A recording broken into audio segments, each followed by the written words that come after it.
Hi everybody, welcome to Wakefield Town Hall, where we're going to have a discussion now on defending the right to strike.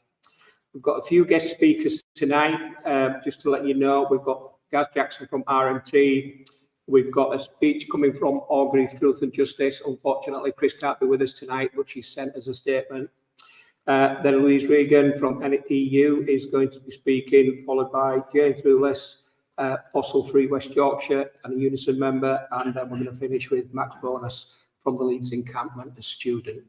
So without further ado, my name is Bill Boys. Like I say, welcome everybody to Wakefield. Hope to see you all out on the streets tomorrow in the sunshine, flying those banners. I'm going to, without further ado, I'm going to Gaz Jackson. Yeah, thanks, Bill. I'm going to stand because it's a bit of an RMT habit, and I just want to give a little bit of background of where I've come from and why I'm here. I started as a rail guard out of Cleethorpes 20 years ago. I know I don't look old enough, but I am. I did 18 years on the railway. I've now served on the RMT National Executive. We've actually the first female president in 150 years history of the RMT. She's actually in the room here, Michelle. She's taught me all. She's fantastic to have Michelle in the room. It's fantastic to have her as my president for the 2 and a bit years that I served on the RMT Executive. I've been a regional organiser for Yorkshire and Lincolnshire. I cover maritime. Well, I did cover maritime until the disaster happened at P&O Ferries. Unfortunately, we tried our best. We protested hard. I thought we was going to get some sort of a result, but what have we got? We've got absolutely nothing. The Tory government don't want to give anything to us. They don't want to give anything to the working class, and they don't want to strengthen workers' rights. What they want to see us is on the place where they believe we should be, on the floor, begging for more. It's unacceptable. I also cover buses, and I've done the railway background. So when I went and went into a bus garage for the first time, I couldn't believe the lack of standards, should I say, of facilities, the poor pay, the poor terms and conditions that these bus workers face. So what we did when I was sent, it was on the National Executive, and it come from this region actually, and it was a union position that we wanted to get all our bus drivers within the RMT, which we've got about 5,000 of, up to at least £15 an hour.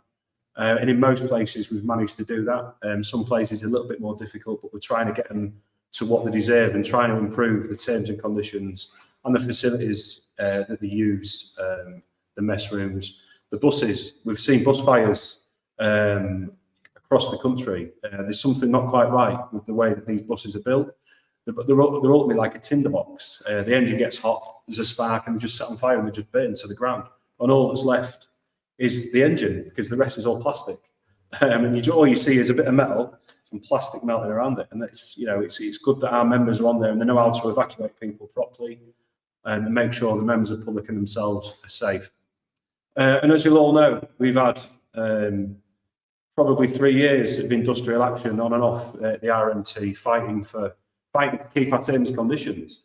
Because ultimately, the pay rise that they was offering the members in the RMT, they wanted a raft of terms and conditions. And what we've managed to do, and I include everybody in this room and online tonight, what we have managed to do is push the government and the rail delivery group back on the closure of the ticket offices. They wanted to close every single ticket office within this country, apart from an handful.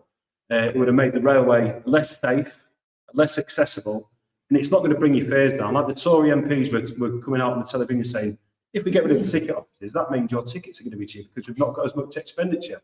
Now, we've got the most expensive train fares across Europe in the UK. And I tell this story every time that I come and do these speeches, but for the last 2 summers in Germany, you was able to buy a ticket in August for €50 and you could travel anywhere in Europe. How fantastic is that for the economy and the people of Germany to be able to do that? We can't do that because we don't own our railway. We need to bring our railway back into public ownership, and then we'll be able to do things like that. We'll be able to give the workers a proper pay rise. 4%, when inflation's running at 9%, our members decided to accept that because they've not had that pay rise for 2 or 3 years. And I totally understand why they did that. But what we need to do now is make sure we get the railway and the buses, which is into public ownership, because without that, we don't have control. The only people that have control are the big bosses, the people that put all the money in the Cayman Islands and places like that and send the money to all over the place and don't pay any tax to the economy. So what we need to do is we need to bring the railway into public ownership, the buses back into public ownership, and have better standards for our seafarers. Because we've only just seen this week the CEO of P&O Ferries has come out and said we only pay our seafarers £4.87 an hour, and they work 17 weeks on the bounce without a break. And then he's had to send in a statement this week to correct himself. When he was first in front of the Transport Select Committee 2 years ago, he got asked, I think it was by Graham Morris MP, did you break the law? And he said, yeah. And he said, would you do it again? He went, yeah. So if I was to walk into a shop, right, take something from the shelf, walk out and go, I've just broken the law. Would I do it again? Probably. What would happen to me? I'd probably be marched down them stairs and taken into prison, wouldn't I? You know, different rules for them and different rules for us. So what we need to fight against is the Tory government, and my view as well is the Labour Party that's coming in. Now, we just need to look at the people that have been allowed to become Labour MPs in the last few weeks. We've had the MP for Dover who called me and the 50 seafarers that were set up in the gallery in Parliament watching the debate, militant vandals, right? Militant vandals that have just lost their jobs with no notice, no consultation.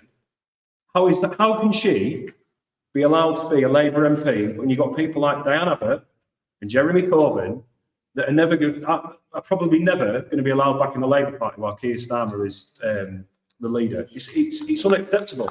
So we're not only fighting against the Tory MPs, we're also fighting against the Labour Party. We had a chance in 2019 to change this world. We failed. But what we need to start doing now is building back up again, because what we need to do is make sure these MPs, these Labour MPs, are actually working for the people that put them there. You know, the RMT, the ASRS, as it was originally, formed the Labour Party in Doncaster. You know, we're not affiliated to the Labour Party. We got kicked out because we decided to support candidate in Scotland who wasn't in the Labour Party. And my view is as well, and I think it's certainly the union's view, that we support the people that support us. And if we had a Labour government, like we had with Jeremy Corbyn, we supported Jeremy. We supported the Labour Party for wholeheartedly. We can't support Keir Starmer in the way he's going on. It's unacceptable. And we've already seen brief documents around how they want to water down the promises that are made to the workers when they get in the first 100 days. We can't allow that. We need to be knocking on their doors, making sure that we're heard if and when the Tories get kicked out. I'll probably end it there. I'm happy to take any questions as we go forward, but it's good to see you all, and I hope to see you all tomorrow. Cheers.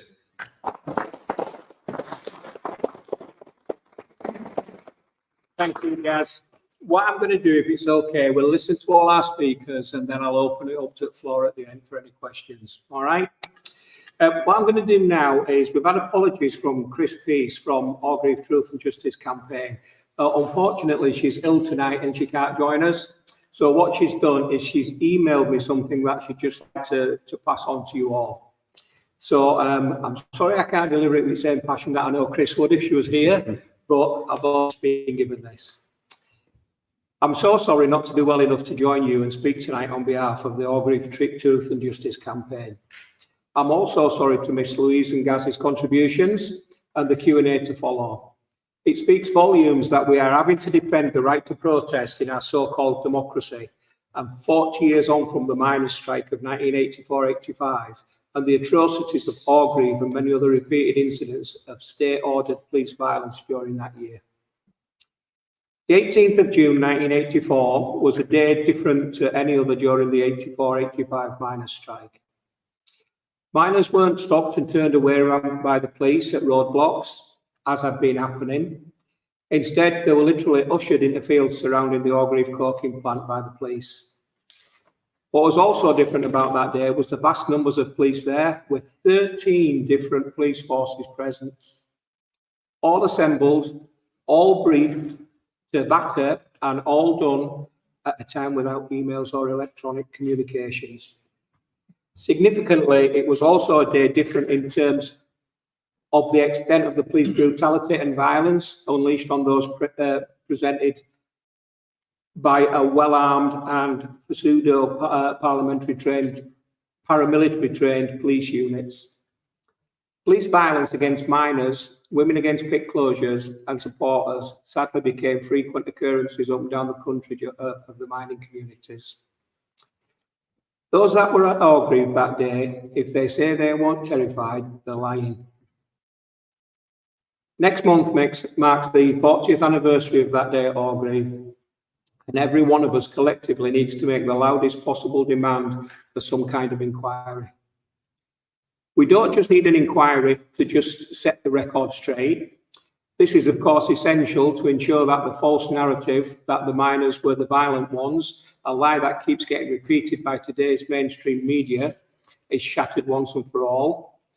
Besides that, we also need to examine Orgreave to provide a better understanding of the political policing of today and why government after government seek to expand it and use it to advance their political agendas.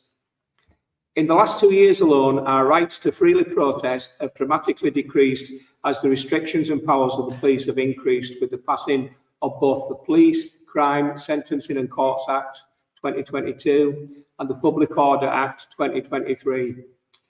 And whilst our rights have diminished, the Tory government brought in legislation in the Covert Human Intelligence Sources Criminal Conduct Act 2021, meaning any state covert operative is exempt from prosecution for any criminal behaviour while they are performing their undercover duties. The injustice as a result of this kind of political policing today strikes a similar chord with the political policing of miners 40 years ago. How can it be right that 95 miners face trumped-up charges of riot and unlawful assembly based on fabricated police evidence? How can it be right that they stood trial for 48 days before being acquitted as the prosecution threw in the towel? How can it be right that no one was held accountable for that? How can it be right that most of the mainstream media made plenty of noise about the arrests and how those facing trial should face the full weight of the law, namely receive life sentences, and then broadcast and print next to nothing about the acquittals? Tory ministers like Leon Britton and Nigel Lawson used every mainstream media opportunity to demand this. Despite their interference, the full weight of the law was instead felt by the prosecution, who had no option but to offer no evidence, given the evidence they had produced was so unreliable and in some cases clearly falsified. The lack of accountability over the state-ordered policing won't just benefit those involved 40 years ago. The volume and speed of recent anti-protest and anti-trade union legislation is the legacy of Orgreave, and it explains the blatant impunity this Tory government wallows in. We should, however, always remember that the truth will always be revealed.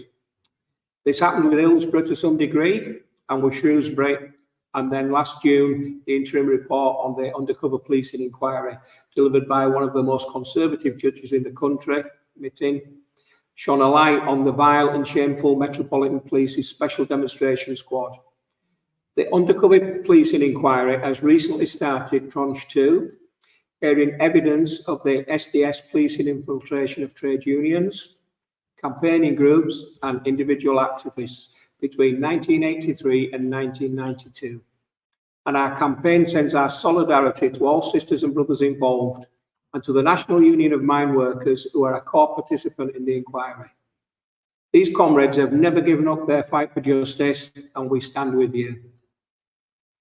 There is plenty of evidence in the public domain to confirm what we have always known about Orgreave, that the policing of the miners' strike was controlled by the government. However, since our campaign started, someone has ensured that crucial papers are embargoed well into the future. Papers of the Association of Chief Police Officers, those responsible for writing and then deploying the tactics in the secret manual, which came to light during the 1985 Orgreave trial. are embargoed until 2066. We have recently discovered that papers regarding some of those minors arrested at Orgreave from the Director of Public Prosecutions are embargoed till 2071. On Saturday the 15th of June in Sheffield, we will be holding our own 40th anniversary, and we hope to see you there and have your continued support. This weekend at Banners, we remember and celebrate our comradeship and collective unity. We look forward to seeing our supporters, old and new, at our Orgreave stall. Most of all, we look forward to marching with our banners held high and our ears filled with the stirring sounds of the brass bands. A day to remember the importance of solidarity and commitment to the class struggle. And a day to shout our demand for an Orgreave inquiry to formally set the record straight once and for all. In solidarity, Chris Peace, Orgreave Truth and Justice Campaign.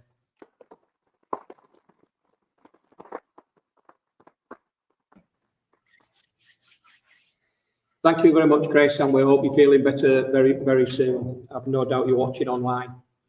Right, now we're going to go over, and I'd like to introduce you to Louise Regan, who's joining us virtually. Louise is from the NEU, with looking after mainstream service levels, and Louise is also the National Chair of the Palestine Solidarity Campaign. Hi, can you hear me okay? Oh, yeah. Thank you. Thank you so much. Thank you so much. And thank you for both of those contributions so far, because they're very important. As has been said, I am a teacher. I'm a primary school teacher in Nottingham, but I'm a member of our national executive of the National Education Union. And I'm going to talk a little bit about minimum service levels and what has happened post the strikes, the significant wave of strikes that took place just over 12 months ago across the trade union movement, actually.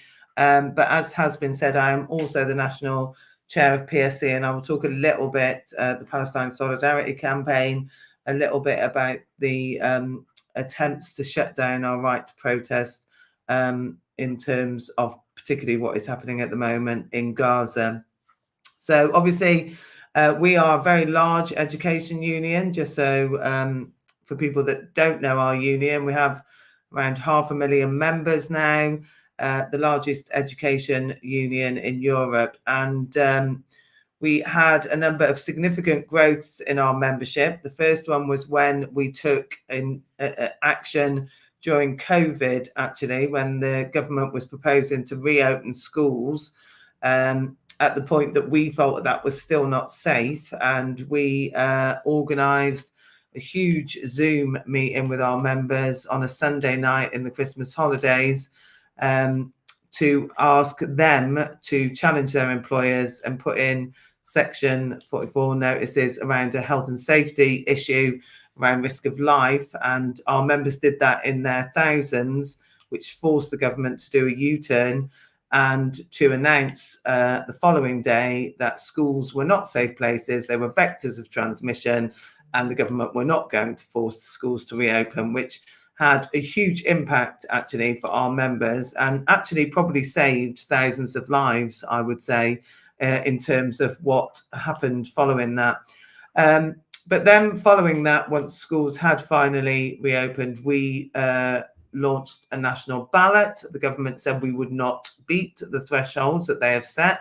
So I'm sure everybody in the room is very aware that the government has a very restrictive regime around union ballots. They said we would not beat the threshold, and we did beat the threshold, and we took multiple days of national action with our members and saw a huge growth actually in membership during that period, but also saw a huge growth in young members out on picket lines, building picket lines in their workplaces and wanting to be involved in what the union was doing. That won a fairly significant pay rise for our members. And following the ending of that action, we have actually over the last 12 months seen more school place action than we have seen for a significant period actually. So we have a lot of workplace action taking place regularly, much more significant than we had previously. And I think that is because our members have realised that when you take action, when you take on your employers, you win, and that you can do that collectively, and that the best way for us as trade unionists to win is to take on our employers collectively when they are trying to impose unacceptable work practices or trying to withhold pay or whatever the issue is. Obviously, since then, we have had the government's imposition of what are called minimum service levels.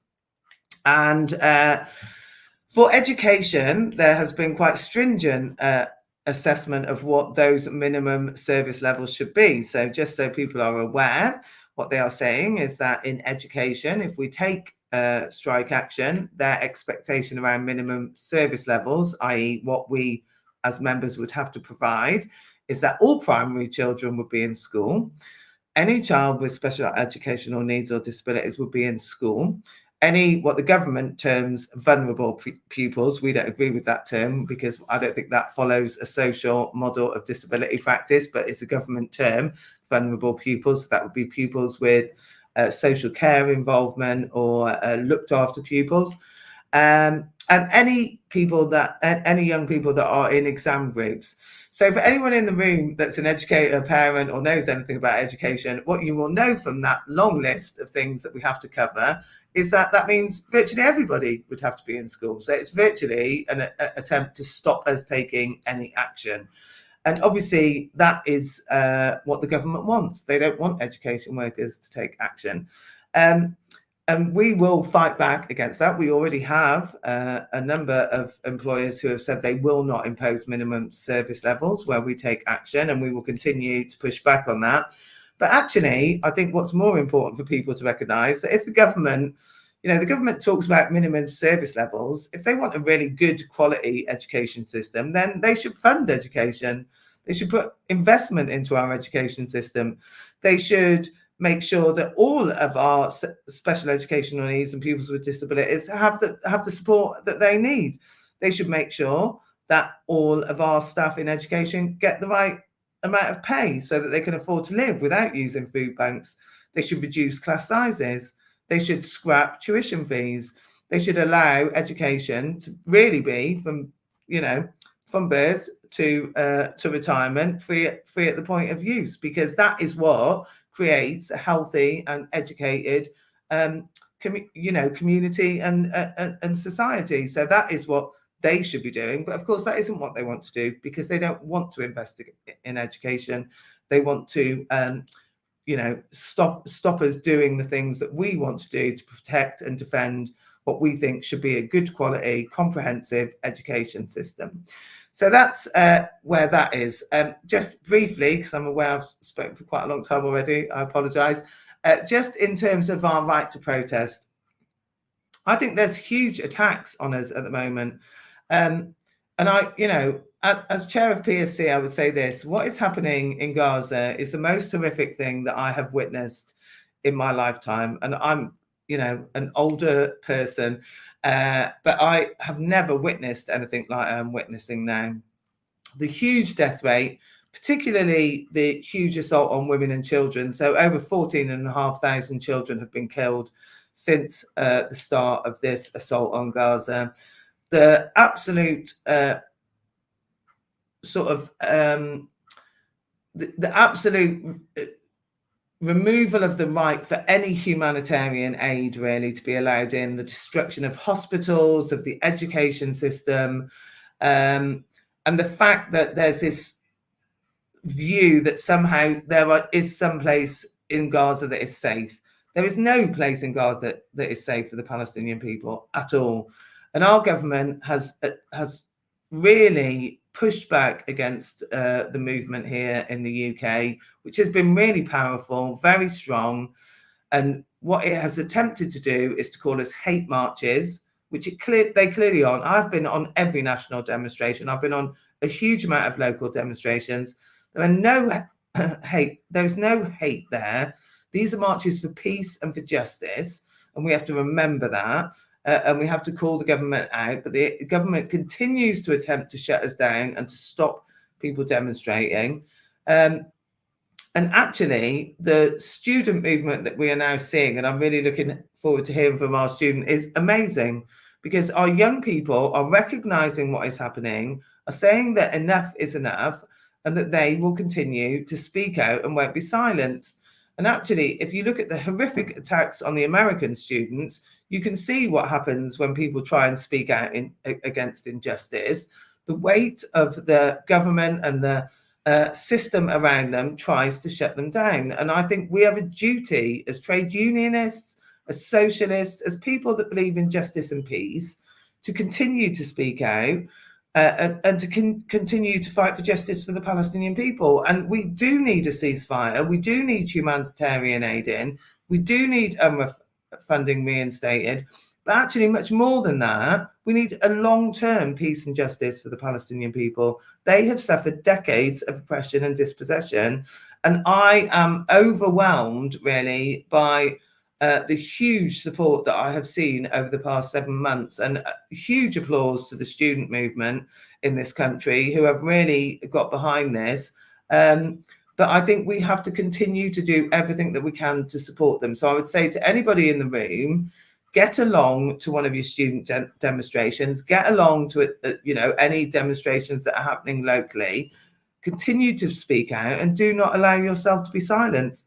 I won't be silenced, and I will continue to speak out until I get justice, because justice is deserved, just as I will continue to fight within my union for our right to strike. Thank you.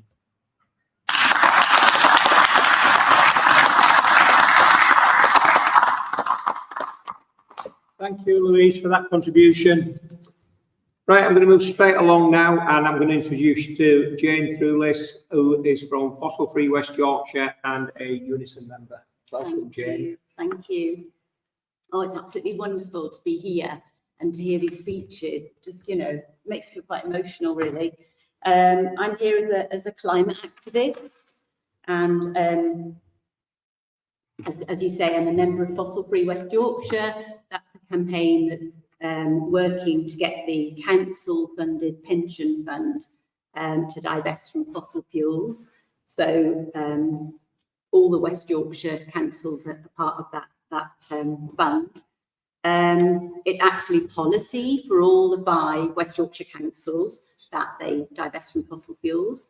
And we've got about 100 West Yorkshire councillors supporting it, which is fantastic. And some of you might know we've had a breakthrough recently with this campaign, which is really exciting. We're delighted to share the good news that after 8 years, there's been a significant success. So I'll just quickly tell you that success, and then I'll go on to talk a little bit about what's happening with the criminal justice system and climate protest. But I just want to share this with you because it's so good. So this is the words of West Yorkshire Pension Fund. They say they wish to make clear that they won't use the pension fund assets to fund new fossil fuel developments. In particular, the fund won't be lent to work with other like-minded investors to demand a similar approach from the banking industry. So this is absolutely fantastic. This is following what the scientists have been calling for. So the International Energy Agency in 2021 said there should be no investment in new fossil fuels if we, care at all about climate crisis. So we're really pleased about that. There were 2 more commitments from West Yorkshire Pension Fund, and this is an announcement they made in February this year. So they've also said they're going to review the impact of their engagement with the fossil fuel sector. And I don't know if any of you know what that means, but basically it means just talking to the likes of Shell and BP, not actually taking action about what they're doing. So it doesn't really make any difference. It doesn't change their behaviour in any way. So they're going to review that over a period of a year. And they want to make clear they don't support further development. They expect to see tangible process, the transition away from fossil fuels being made by these companies over the next 12 months. And finally, they've said they will invest more in climate solutions. They will support energy efficient homes initiatives, sustainable transport and job creation.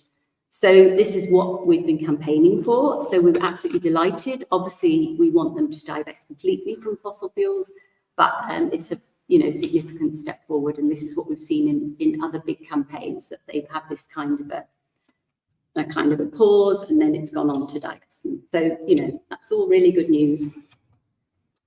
And we obviously need it. I don't know if any of you saw The Guardian yesterday, but it's really not good news about the climate, and we just need to get our act together, which is why it's so great being somewhere like here tonight, where we can actually think about how we start to get the society we need that works for all of us. Okay, so what's going on with the UK justice system? So as we've heard from other speakers tonight, the crackdown on civil rights draws international condemnation, and a UN special rapporteur recently described the situation as terrifying. So those taking peaceful action to expose government and corporate crimes and dishonesty are increasingly jailed for extended periods. The Court of Appeal is taking unprecedented measures to direct and influence juries, removing lines of defence available to protesters, and thus turning jury trials into show trials. People have been imprisoned just for using the words climate change and fuel poverty in court. I mean, it's crazy, isn't it? Can't believe it, really. And peaceful protesters are denied bail conditions and held on remand. So, I mean, I know some of these people mentioned here. A man was sentenced to 6 months in prison for a slow march protest, a peaceful slow march protest on a public road. And it's ridiculous. Activists are barred from having contact with others involved in environmental movements. They're issued injunctions that privatise justice, and they're forced to wear electronic tags. Those breaching those conditions are imprisoned and economically targeted with punitive costs. And criminal investigations are launched by the tabloid press, and we're probably all aware of that. So, and as we see from the papers today and yesterday, the science is clear. I mean, we had massive flooding at the weekend in Bradford. I don't know what you had here, but yeah, flash flooding was quite scary, and holes opening up in one of the roads. So the science is clear. The climate is in breakdown, and we are set to crash through the 1.5 global warming limit established by the Paris Agreement. There's a grave threat to life, disproportionately in the global south, but also in the UK. We're all in this. So according to social science and political history, non-violent direct action is one of the most effective ways of bringing about transformational change. So, and I take part in all sorts of different actions, but I've come from an action today. I've just come here I'm outside the West Yorkshire Pension Fund. Every Friday lunchtime, there's a vigil outside. It's been there for the last 2.5 years. So, it's still going on.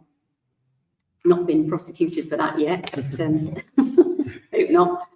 But instead of being used to prosecute climate criminals, so say the government or the fossil fuel industry, UK law is weaponised to oppress and silence those taking action to defend life. We need to collectively organise against this climate of injustice.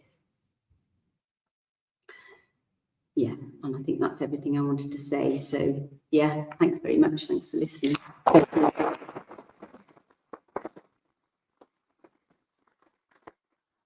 Thank you very much, Jane.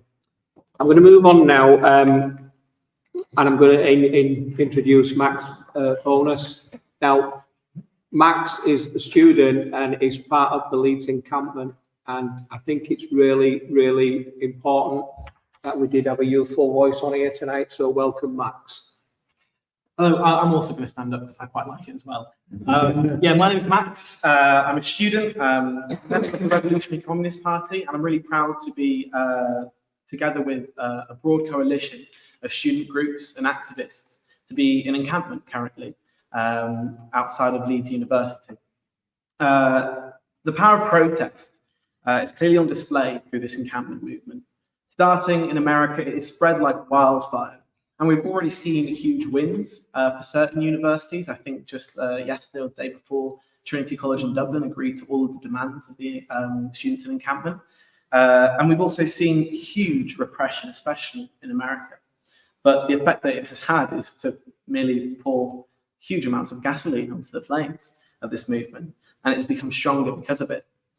Now, in our universities, we are calling for an end to partnerships with arms companies. The University of Leeds and Leeds Beckett have millions of pounds worth of ties with BAE Systems, amongst other arms companies as well. I think just yesterday, 82 universities were put on alert by a Palestinian justice body to say that they are at risk of criminal sort of compliance with the Israeli genocide.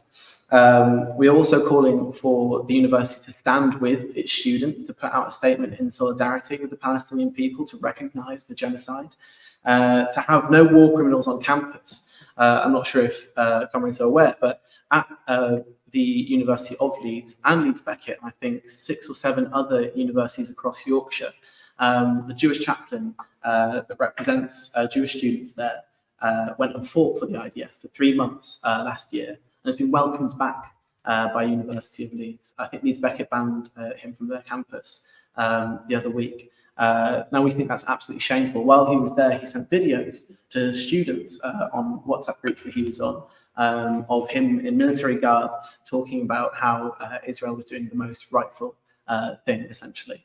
And we think that that's shameful. Jewish students deserve pastoral care and not genocidal propaganda.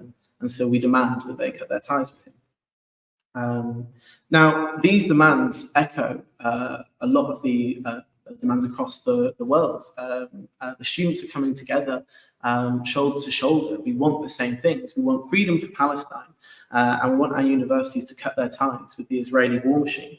But these protests, even if we were to get all of our demands tomorrow, cannot be the finish line. They have to be the starting gun. We've seen how it has reinvigorated the Palestine movement, which had reached a bit of an ebb recently.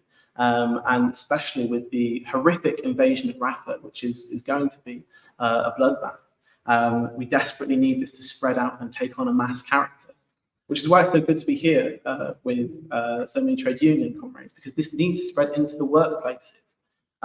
Right at the beginning of the conflict, the Palestinian Federation of Trade Unions put out a call for the workers of the world to stop the Israeli war machine, to bring it to a halt. And in the UK, we are in a particularly strong place to do so. BAE Systems is our largest manufacturer. We send a lot of the weapons that are currently doing this genocide. And so we need to bring that to a halt. Each union must bring out its workers on strike if they are in any way connected to the Israeli war machine, including transport, etc., and these sort of things. And it must go into the streets. We need to link up students and workers shoulder to shoulder, arm in arm, to do so. Now, of course, if we were to do all of this, it would be incredibly illegal, according to the laws that have been passed recently, and the virulent anti-trade union laws that have been passed for the last couple of decades. And so I say, we should ignore these laws. You know, we are the working class. If we are mobilized, there is no greater power on this earth. Through our relationship to the means of production, we can bring this country to a halt. And this is why it must take on a mass character and can't remain just the actions of a couple of incredibly brave activists, because that's very easy to quash. However, if we all come out together, they can't do anything. And especially now, I mean, look at how unbelievably unstable the Tory party are. You know, if they really want to enforce these laws, them and what army? We have an unelected prime minister who has just been trounced in the polls. The Tory party is in disarray. The army itself is in disarray. They would crumble like a house of cards under any pressure from this. And this same attitude should be applied to any Labour party that comes in. Because I agree with Gaz. The Labour Party that we're seeing right now, you know, is a Tory in Labour clothing. And I think this is the same sort of attitude that we should be taking to the anti-trade union laws as well. It's clear, as has been seen by the P&O ferry scandal, that the bosses are more than happy to break the laws. So we should too. We should push forward. We should grow this movement and put it on an attacking foot. I think it was really interesting to hear the contribution from a comrade from the NEU, particularly around how when action is taken, you see a huge amount of increase in trade union membership and also particularly youth involvement. I've been a trade unionist since I started working in late stage dementia mental health issues care when I was 19. About 2 weeks later, the pandemic hit. And so I learned the importance of a trade union, and it also turned me into communist, still happen. And since then, through being an activist, I'm often asked, how do we get more young people involved in the trade unions? We need to be radical. The young people want to fight. Think about how most of the people leaving school have already taken part in climate strikes, in walkouts of Palestine. These people know how to act, and that is what we must build. Because why is it that we're being attacked at every post? Last speaker spoke about how our courts are used to defend those people who are killing us, who are killing the planet, and potentially bringing the world to an end while attacking those who try and fight it. Why is it that they are cracking down on strikes as much as possible? And how is this connected to the Palestine movement? As well, we've seen the same sort of repression. Our Marxist society in Beckett got mentioned in the national press because of our slogan for Intifada until victory, revolution until victory, saying that we were some violent, crazy terrorist sympathizers, that we should go to prison for 15 years. I mean, shock horror, the Marxists are calling for revolution. But eventually what that led to was our society being suspended and deregistered. Because of capitulation. But why is it that they're striking down? Well, all of these things are connected because of the capitalist system that we would argue creates these crises. The reason for the war in Gaza is nothing to do with ethnic tensions or religious things. It's purely to do with imperialism. We can see that. It's been clear as day since day one. The reason why Zionism was defended and allowed to propagate at the beginning was so that the imperialists would be able to have an outpost in Gaza. And this is what we need to set our sights on, comrades, because we can see how crisis after crisis is coming. I'm 23 years old and I've already lived through, I think, 3 or 4 once-in-a-lifetime crises. What we're seeing now is only going to get worse.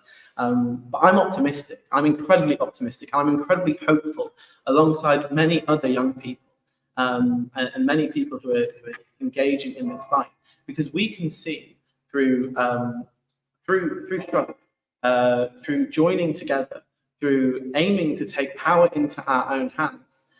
Because if we controlled society, if we controlled our universities, we would not be funding this genocide. We would have no ties with the Israeli regime. If workers controlled our government, we would throw out the rules of the past, the laws of the past, and use new ones to put the people who are killing us behind bars, I'm sure.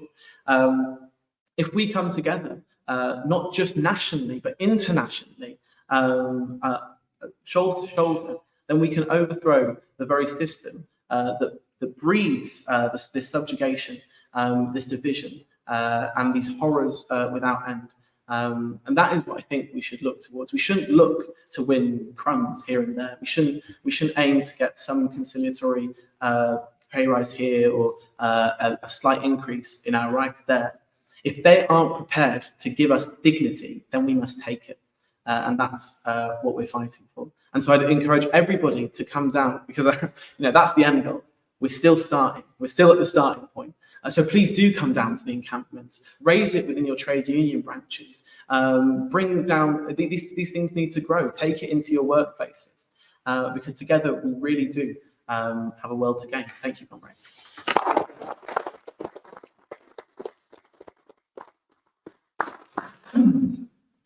As we're talking there, governments have been mentioned quite a few times, and not just the Tory government, which we all have our own opinion on, but also a potential Labour government. And it just reminded me of a post that I saw earlier this week from Sharon Graham, General Secretary, United Union. It's only a short post, so I'm just going to read it through, and it's just something that we need to think about going forward. All the warnings Unite made about dangers of UK Labour rolling back on its pledges for the New Deal for workers have been proved right. This new Labour document on the New Deal issued to the unions on Monday is a rollback on a rollback. It is totally unrecognisable from the original proposals produced with the unions. Unrecognisable. Workers will see through this and will mark this retreat after retreat as a betrayal. This new document is turning what was a real New Deal for workers into a charter for bad bosses. At UK Labour don't want a law against fire and rehire. They are effectively ripping up that promise of legislation on a New Deal for workers in its first 100 days. Instead, we have codes of conduct and pledges of consultation with big business. We all know what they were. Likewise, the proposals to legislate against zero hours contracts is watered down to almost nothing. In truth, this new document is not worthy of discussion. All unions must now demand at UK Labour changes course and puts the original New Deal for workers back on the table.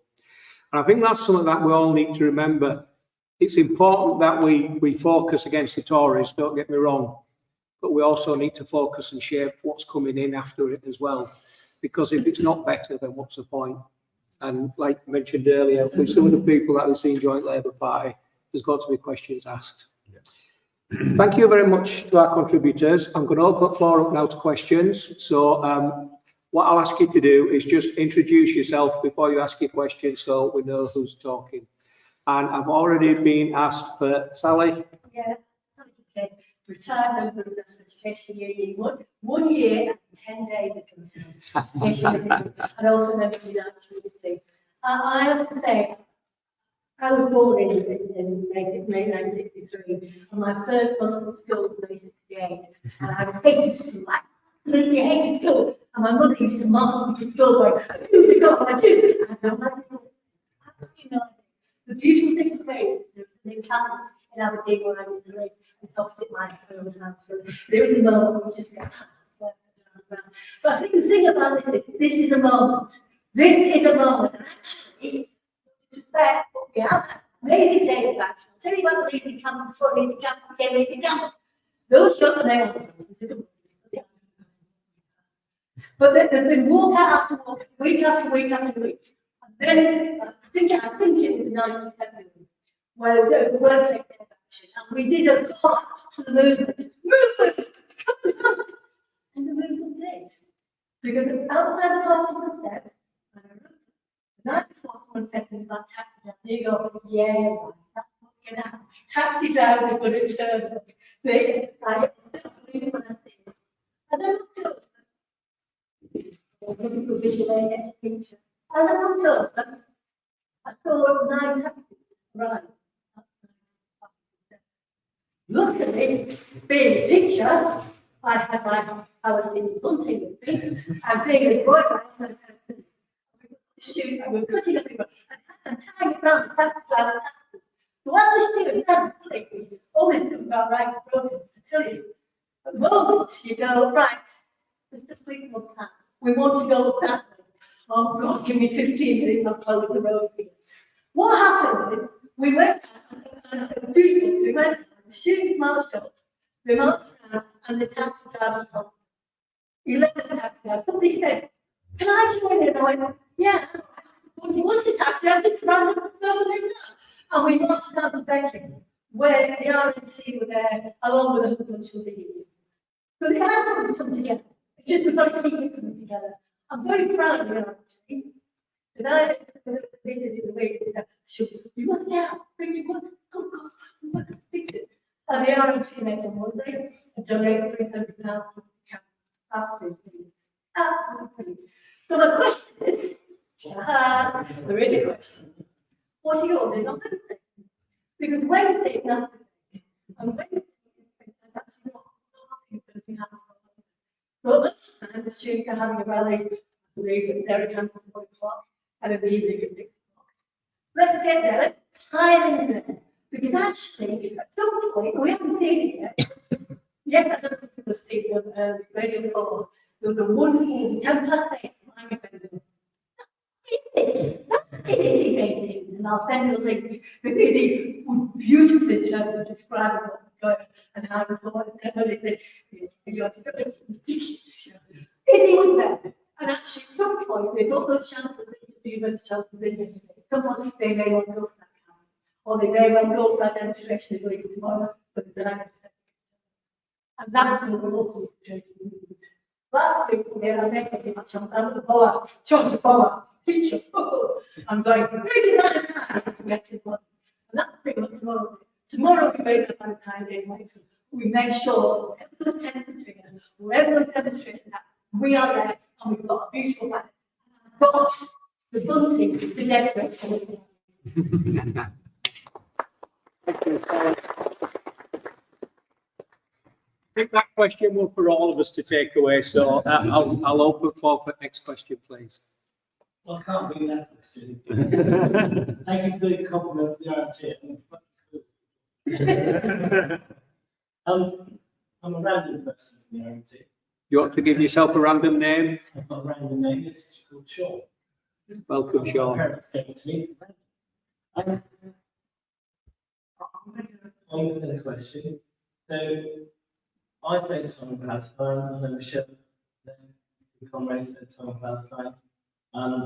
Once you spend time there, that's other people here have, it changes your life. It fundamentally changed your life. I came back with the person that I went. And what I've watched recently over the last period has broken my heart. And it has definitely changed my outlook towards, I mean, I was very skeptical about politicians anyway.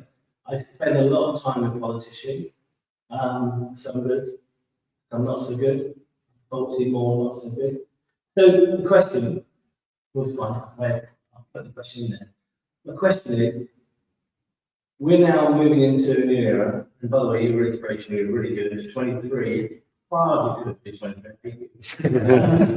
The question is, we're now moving towards a period where the Labour Party. But I remember 174 MPs. I remember, I mean, at the moment you've got right-wing Tories that would actually puncture votes and drag people over, moving over from Labour. You've got Keir Starmer welcoming him. So, here's a question. The question is, Labour have acted. Can you fundamentally, I want each one of you to answer this, will you support the Labour Party if the Labour Party, the MPs, the majority of these MPs, refuse to call for a ceasefire, refuse?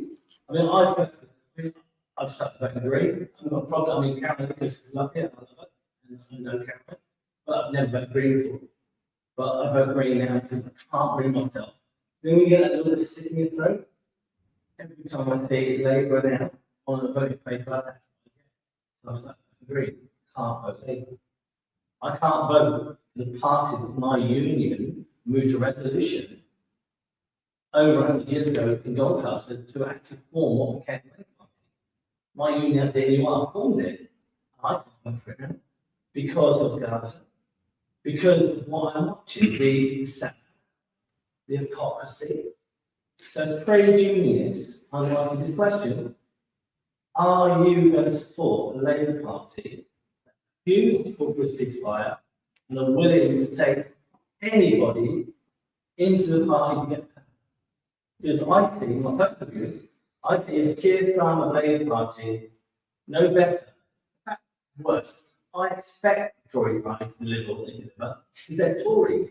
When I see my party, Labour Party, deliver similar, and I'll leave this because someone said to me, you've got to vote Labour, it's better. Well, if you vote Tory, they're going to cut you off around the knees. If you vote Labour, they're going to cut you off around the ankles. I think you can't fucking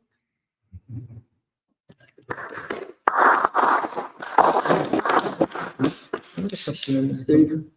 Yeah, speak on to I want to add a bit of optimism to it. Because, yeah, because I think I've been on 20 of the local Palestine demonstrations on the Saturday. What's struck, there's been more like this. But what strikes me is one, how many active kids there are on those protests. With megaphones, they know how to chant, they know how to use a megaphone, they know how to organise, and they've learned that week after week after week. They know how to use social media. They are beginning to organise in schools, walk out schools in Bradford and in America. They also know how to campaign, you know, how to put up a gazebo, how to leaflet, how to do all the things that the trade union movement taught me sort of over the course of years. This is happening over weeks. That's really scary, our ruling class. That's why Biden has had to take his foot off the neck of the Palestinians, is because of the opposition globally.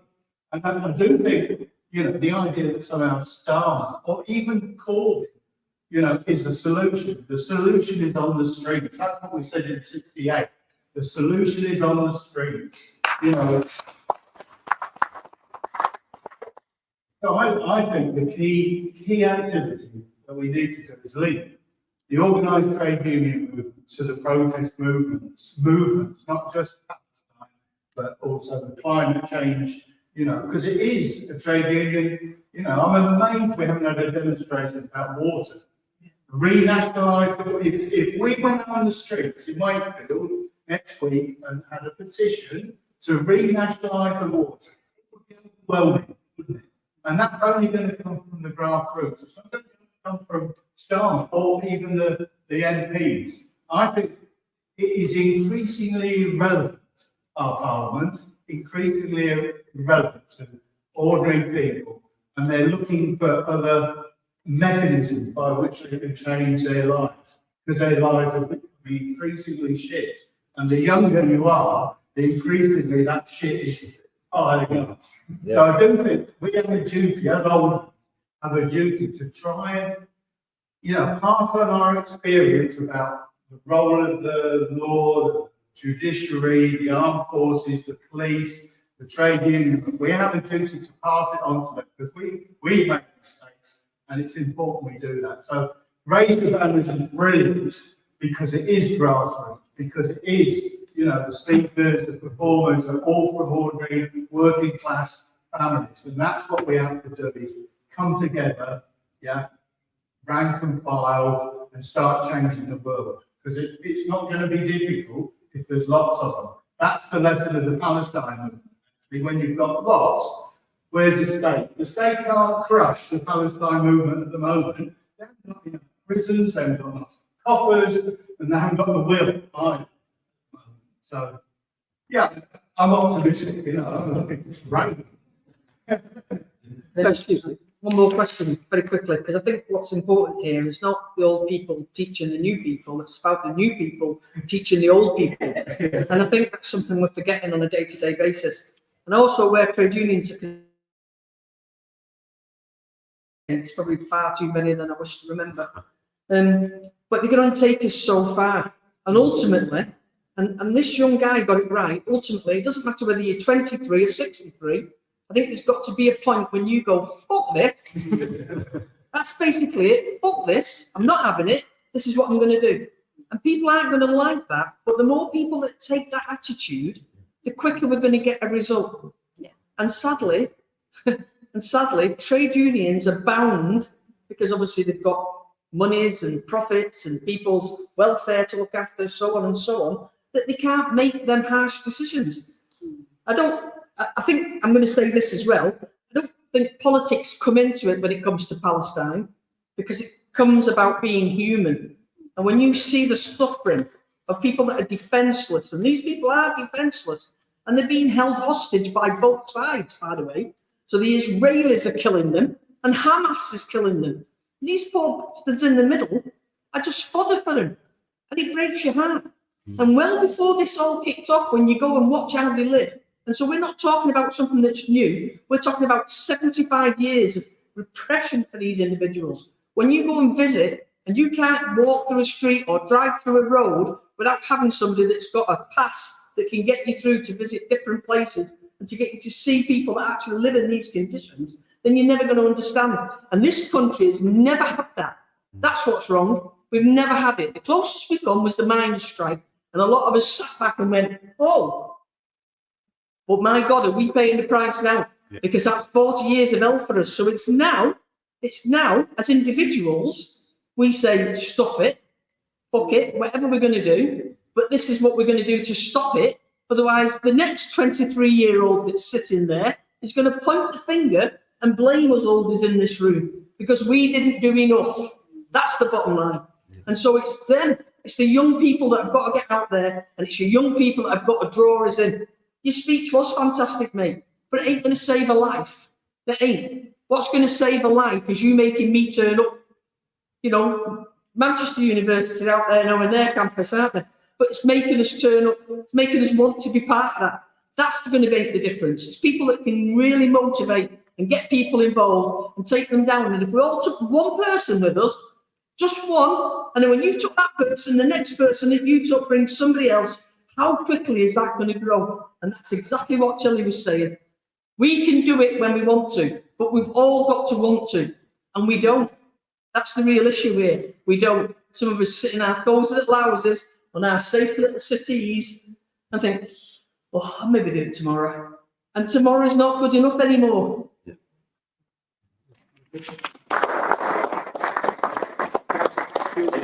And that's why I'm really proud of Michelle with my president when she speaks like that every day when I was in head office in London. I'm going to answer Sean's question first. My view is very similar to my union's policy that I believe we should support people that support us. So if my Labour candidate would be supportive of keeping guards on trains, keeping ticket offices open, doing the right thing, which I think she is, and if she isn't, we know where her office is, so we will do some of the things. Yeah, no. Well, we'll do what we need to do to make sure that she works for us. So I think we should be looking at individual cases and doing it on that. And if them MPs aren't performing the way that we, the working class, want them to, then we have to hold them to account. We have to make them do what we want them to do. Yes, my question was the MPs who refused to call for a ceasefire, which was most Labour MPs. Where are you on that? Well, there should be a ceasefire. There should be a ceasefire. Where are you supporting those MPs then? That refused to call for a ceasefire? I'm not supporting the MPs that refuse it. But where I currently live in Grimsby, we have a Tory MP, so I will be supporting the Labour MP to get in, and I would hope that she would be asking for a ceasefire. She had a point already. So she had a point already. You need to find out, did she or didn't she support the ceasefire? If she didn't, she's not worth listening. Noted. Thank you. Louise, would you like to come in on any of this, please? Well, I'll just come in on that question because some of it was a bit hard to hear. I apologise, but there was a direct question about what is our view on about will we vote for the Labour Party if they don't call for a ceasefire. Well, I resigned from the Labour Party in October, having been a member for the majority of my life, but I was not prepared to stay in a party that was not going to call for an immediate ceasefire. And therefore I resigned and left. My union does not affiliate to any party, so we don't have a position of being bound to follow any sort of directives from a party. So we will ask whatever questions we like of candidates. What I would say in terms of would I vote for someone, I would not vote for any candidate that is not prepared to call for an immediate and permanent ceasefire. I would not vote for any candidate that was not prepared to do that. I don't care what party they are from. I mean, I have only ever throughout my life genuinely voted for Labour because I think we should have a Labour Party that works for us, but clearly that isn't in existence at the moment. But I won't vote for someone that isn't calling for that. And if the worst comes to the worst, I have a real difficulty as a woman women fought for my vote, and therefore I find it very difficult not to vote. So if the worst came to the worst and there was no candidate that was calling for a ceasefire, then I would spoil my ballot paper and write ceasefire now across it, because I would want to make the mark that I'm a person that has a view and that I want to express my views. But if no candidate is supporting that, then that is what I would say. But I think if we don't put pressure on politicians at this moment, which is quite a pivotal moment, then we lose out really. And I would just say that Palestine Solidarity Campaign is just in the process of producing some questions that we think should be asked of candidates in terms of their views, and also looking at some of the track record voting of candidates. So again, I think people should keep their eyes open for that. I know other organisations also that are part of our coalition around the national demonstrations are doing that. So people should watch out for that. I think we have to be putting the utmost pressure on politicians around this issue at the moment. But actually, aside from that, I think we should be putting pressure on them around trade union rights, because the letter that was read out, is very clear from Sharon Graham. They are pulling back the Labour Party on trade union rights, and we have to fight for those. We have a right to fight against what has happened to us, and we have a right to be able to strike and take action when we want to, and we want a party that is going to defend that. So I think that's all I'll say on that. Thank you. Thank you, Louise. Would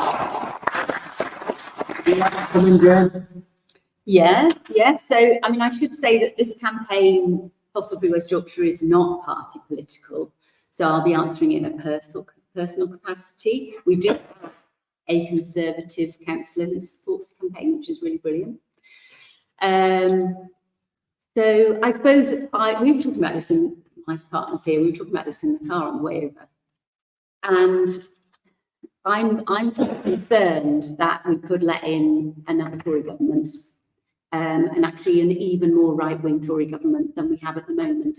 I'm not confident that we will get a Labour government. I mean, I think with voter ID, a lot of people are not voting, or they're not able to vote if they get to the polling station. I think actually sometimes people become complacent and think, oh, well, we're getting a Labour government, I don't need to go and vote. So as much as I think we have to fight for what we believe is right, and I'm talking about, a livable planet for all of us, I think, it could be even worse. It could be even worse than what we have now. So I think we have to also work within the democratic processes we've got.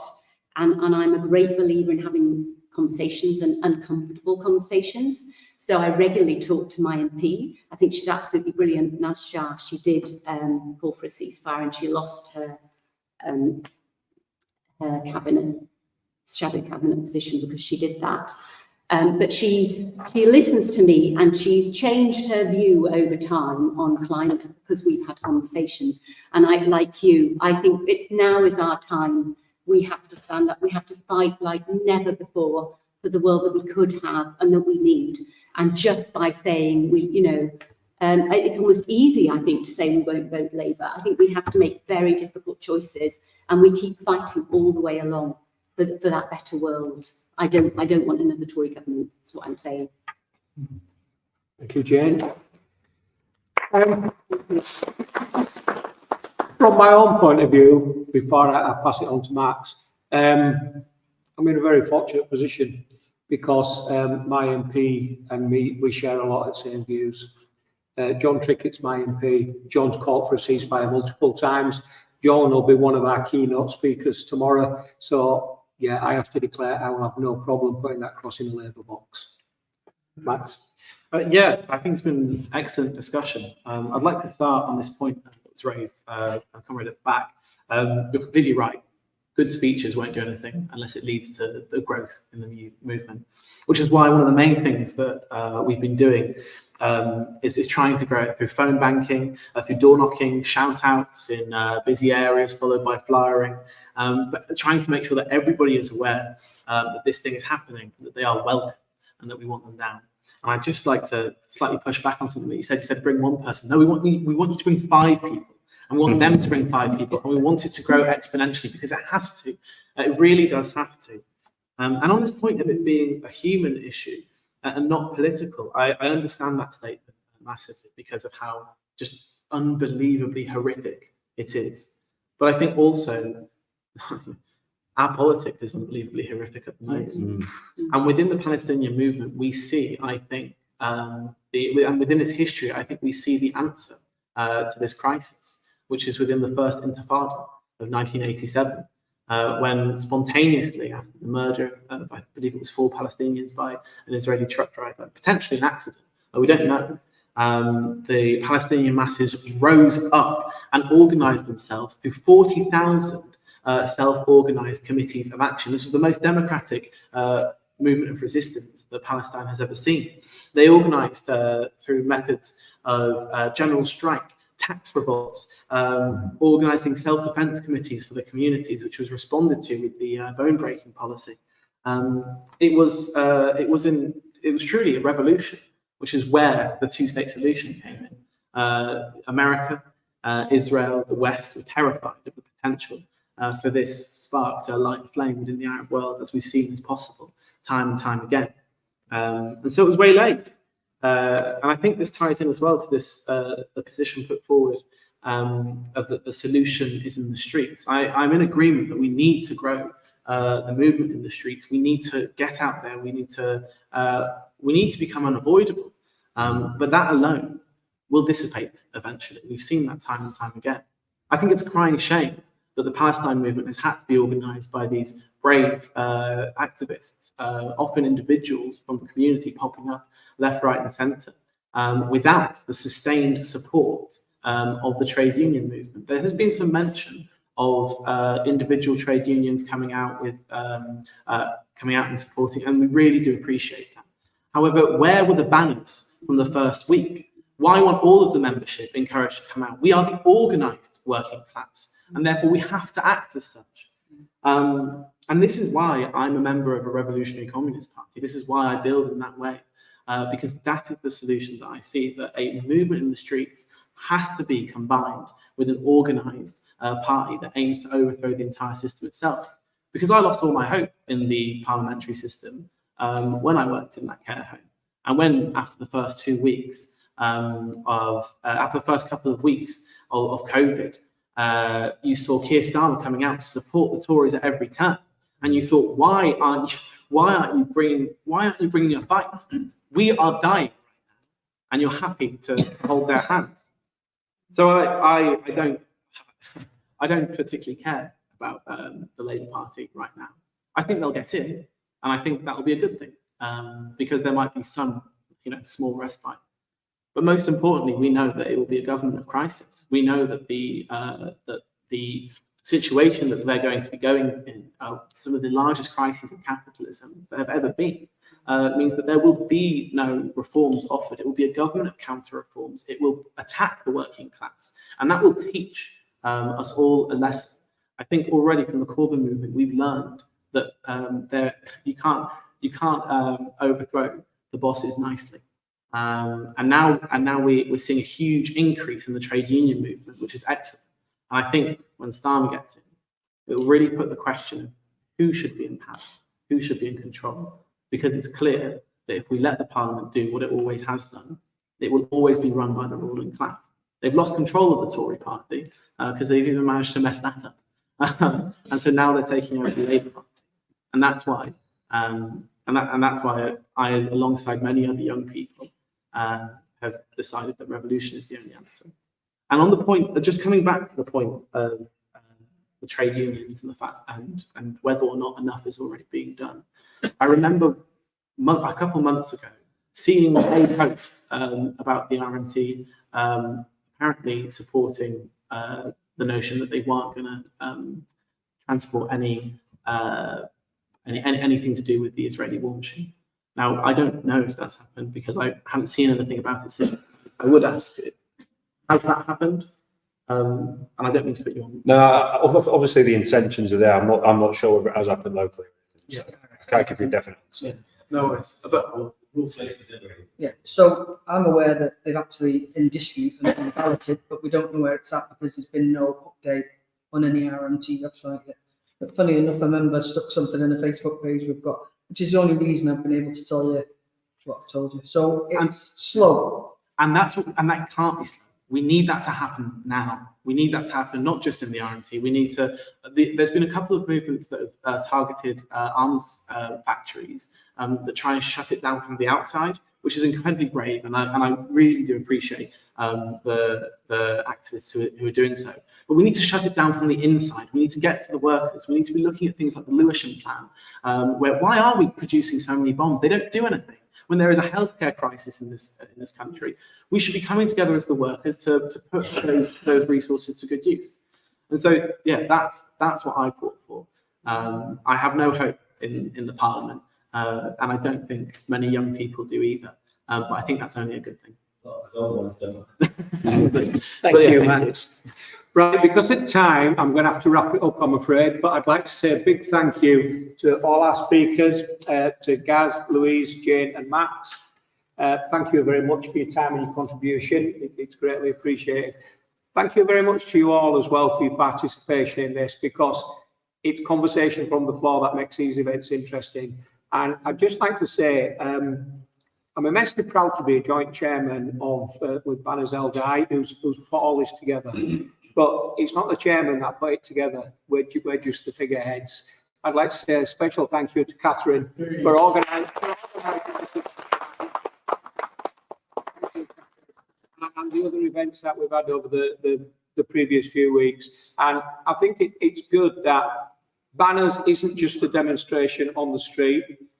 Banners facilitates conversation and it educates people for what goes forward. So hopefully, see you all on the street tomorrow.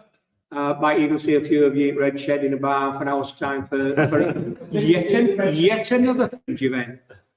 Thank you very much. Thank you. Yes.